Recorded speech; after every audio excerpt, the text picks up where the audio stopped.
લોકસભા 2024ની આવનારી ચૂંટણીને લઈને ઉપલેટા તાલુકા કોંગ્રેસ સમિતિ દ્વારા બેઠક યોજાઈ હતી। 2024ની આવનારી લોકસભાની ચૂંટણીને લઈને પોરબંદર મત વિસ્તારના ઉમેદવાર લલિતભાઈ વસુયાના સમર્થનમાં ઉપલેટા શહેર અને તાલુકા કોંગ્રેસના કાર્યકરો સહિત Upleta Apple green party plot ખાતે એક સમિતિની બેઠકનું આયોજન કરવામાં આવ્યું છે। લોકસભા 2024ના ઉમેદવાર તરીકે કોંગ્રેસ પાર્ટી દ્વારા લડાયક અને નિષ્ઠાવાન નેતા લલિતભાઈ વસુયાને ટિકિટ આપતા આ વિસ્તારના તમામ કાર્યકર્તાઓ સાથે મળી આવનારી ચૂંટણીમાં લલિતભાઈ વસુયાને જંગી લીડથી જીતાડવા માટે અત્યારથી જ ખૂબ તૈયારીઓ શરૂ કરી દેવામાં આવી છે, જેને લઈને હાલ લલિત વસુયાને ગઢ સમાન ઉપલેટા ધોરાજી વિસ્તારમાંથી ખૂબ જ લોકચાહના મળી રહી છે। તો આજ રોજ ઉપલેટા શહેર અને તાલુકાના તમામ કાર્યકરો દ્વારા એક શાંતિ સમિતિની બેઠકનું આયોજન કરવામાં આવ્યું છે। આ વિસ્તારમાં તમામ બૂથ વાઇઝ કાર્યકરોને જવાબદારી સોંપવામાં આવી છે। જેકેએસ ન્યૂઝ ગુજરાતી સાથે અર્શી આહિર, ઉપલેટા।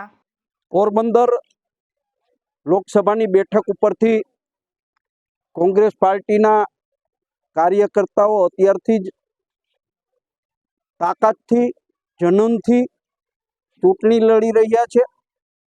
આજે ઉપલેટા તાલુકા ઉપલેટા શહેરના સૌ કાર્યકર્તાઓ સાથે બેસી અને ચૂંટણી વ્યવસ્થાના ભાગરૂપે અમે સૌ મળ્યા છીએ। સૌ સાથે વ્યવસ્થાની વાત અને બૂથ વાઇઝ જવાબદારીઓ કાર્યકર્તાઓને આપવામાં આવી છે, આગેવાનોને આપવામાં આવી છે।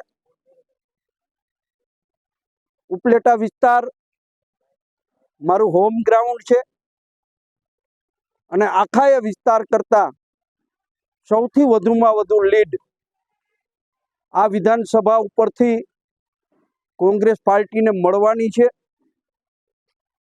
અને સૌ કોંગ્રેસ પાર્ટીના આગેવાનો અને કાર્યકર્તાઓ આજથી જ બૂથ વાઇઝ જવાબદારીઓ લઈ અને કામે લાગવાના છે।